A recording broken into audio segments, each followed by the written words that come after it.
James Gunn. Superheroes, public domain horror characters. It's like a match made in heaven. I watched Creature Commandos as it came out, but I ended up really struggling to write about it because against common wisdom, this show featuring a team of selfish outsiders forced to save the world isn't built around any story about redemption. There's no moment where they look in the mirror and make the change. Instead, it keeps everyone deplorable from beginning to end. The characters merely just grow a bit more comfortable with each other. But then I realized that in itself is worth writing about, because the point of this journey isn't to experience an arc, but an observation, whereby learning how each character's actions are weighed by their past, we can feel the catharsis they have in being with people that are similar. So the purpose of this video is to understand how all of this fits together.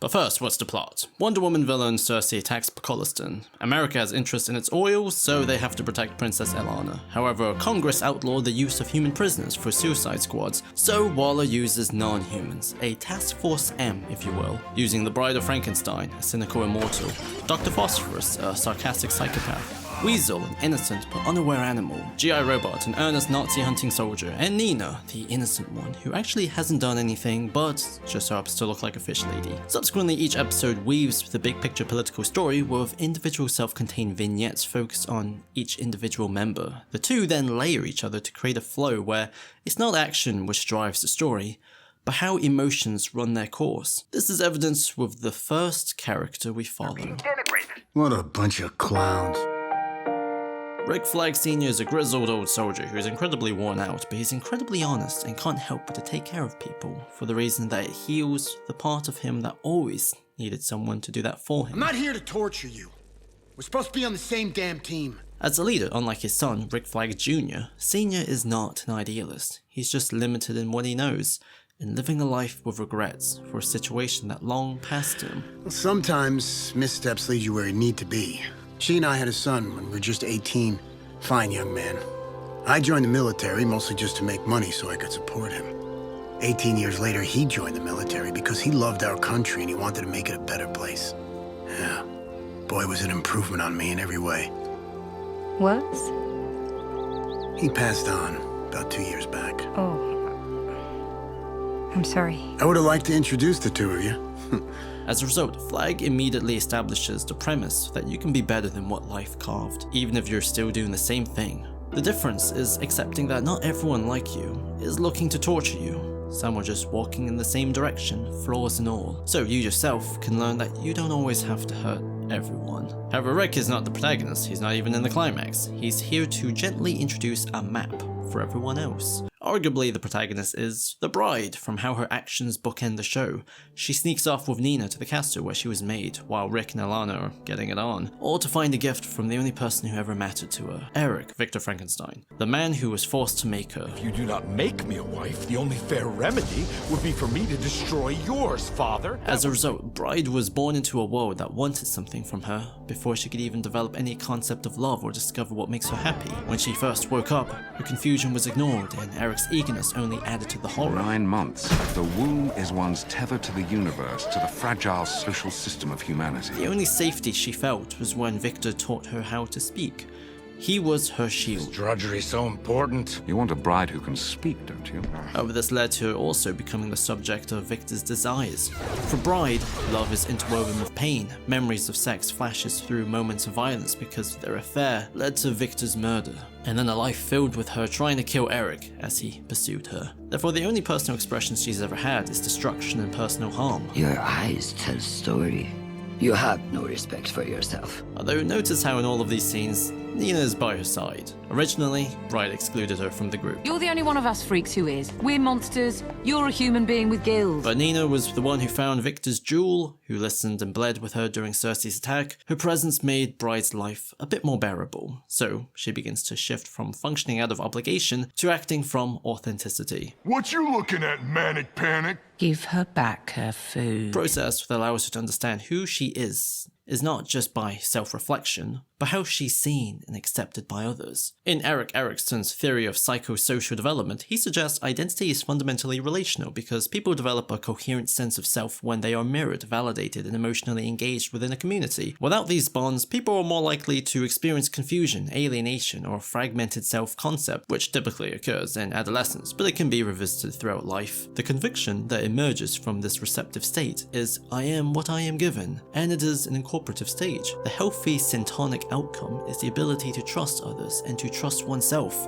and thus to have hope. Rick is someone who starts this bonding process. Bride is the character who experiences this process in the widest scope, but it's not until G.I. Robot we see it very clearly. In World War II, the mixture of service and companionship in Easy Company was so fulfilling for him that is what he searches to recreate in the present. Someday, I'd like to be reunited and see my boys. However, the show is not about how everyone is your friend in a kumbaya kind of way. There's still the danger of being accepted by the wrong people. After Robot was used to create the Meadow Man, he was forgotten. It bounced around from lab to lab from the 60s through the 90s. Until a collector lovingly restored him. He became his companion, a moment that lures you into a sense of warmth, but it's false. Because the collector is actually a neo-Nazi, and G.I. Robot kills him. If identity is fundamentally relational, then everyone has the responsibility to surround themselves with the right people, not just those that make you feel less alone. And in the present, Robot is told Cersei's men are Nazis, so he does what he did back in World War II. Kill the Nazis to save his friends. All that loneliness, decades devoid of companionship and purpose, is released. Robot dies, though. G.I. Robot's stillness and detachment allowed his episode to show violence without overt judgment. He is what he is. But then the show twists this with Weasel. As Rick Flag brings Cersei back to the States, Weasel's lawyer is determined to protect his rights. On the surface, Weasel appears utterly unintelligent, although unlike the film, he does seem actually kind of harmless because of his big googly eyes. But he understands pain, he understands loyalty, and he understands love. He dreams of the kids who innocently and unconditionally accepted him back in the day. Their trust gave him a role that began to reframe his chaotic identity into something closer to a protector or companion. This flashback didn't reveal his origin, but it showed us who he is.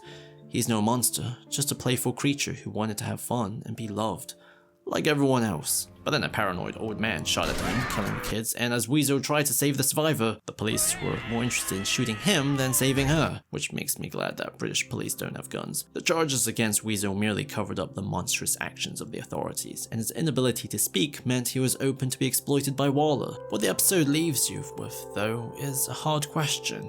How capable is Weasel's conscience and awareness? Is his present appearance merely a mask to hide all this pain? Or is it because he just can't regulate his emotions, therefore he's always radically present? That is, until he closes his eyes and re-experiences the trauma once again. All these characters up to this point demonstrate that for even the most isolated or monstrous figures, becoming whole starts with the simple act of being cared for.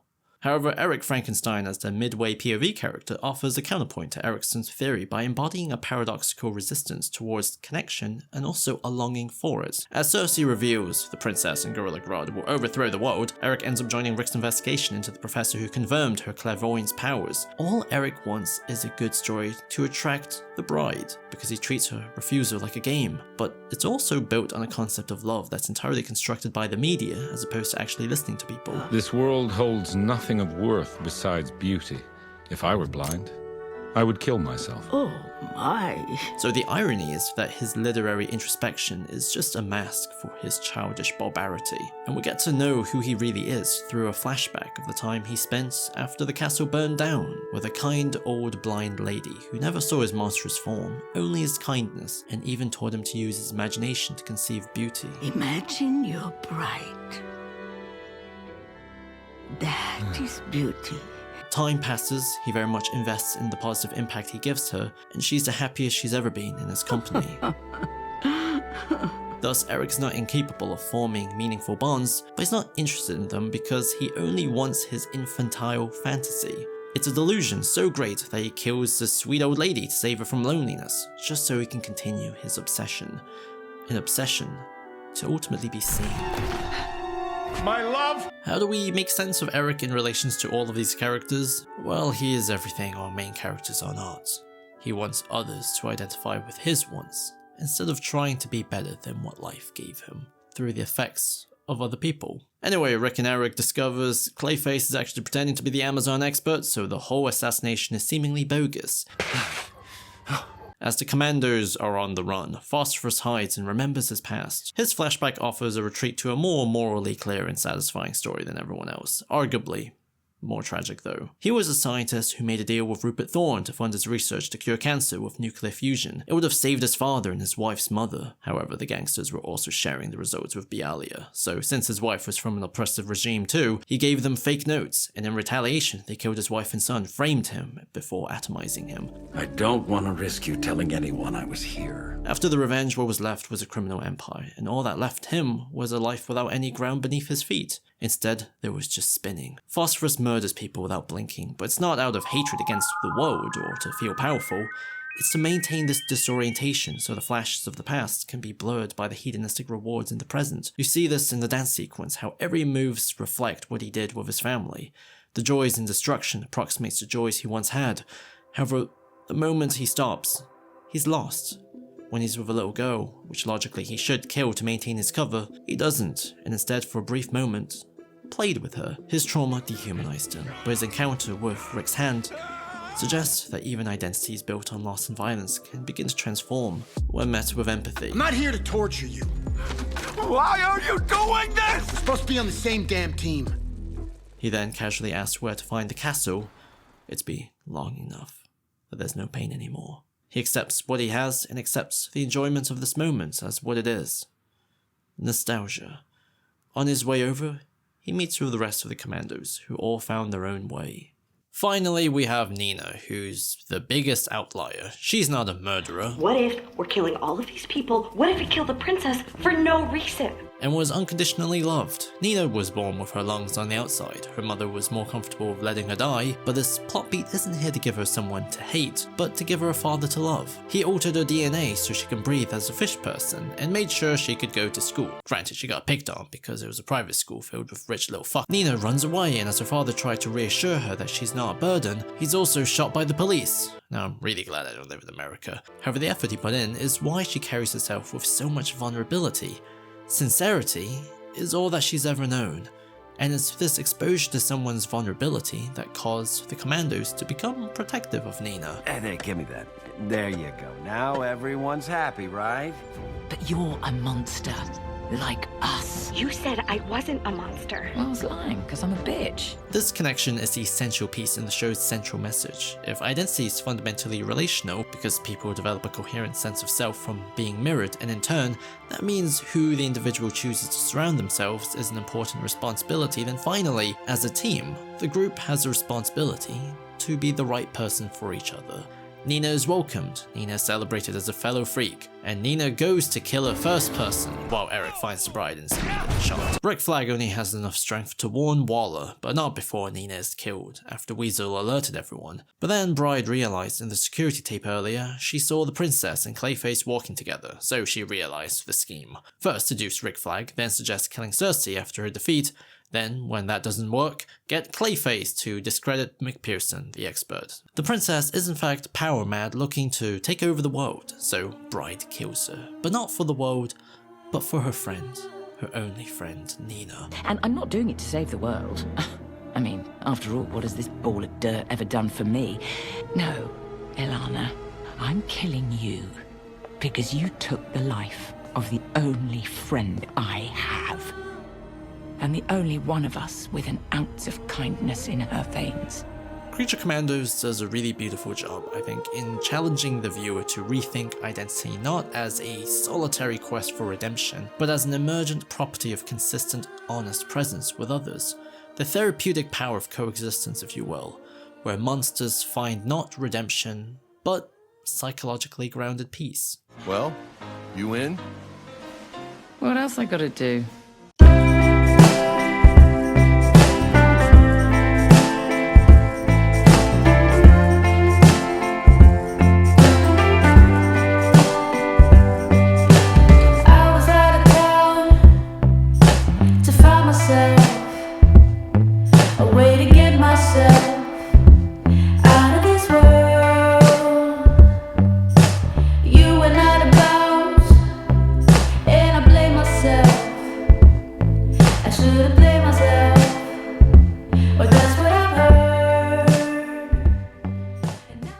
So this was the Creature Commandos video. Either this video would have come out before or after Superman and Lois. I have no clue because I've been tinkering the script and the video essay in the background for like months now. So anyway, special thanks to everyone on Patreon. Very nice, very nice. I love you guys. Oh ho ho.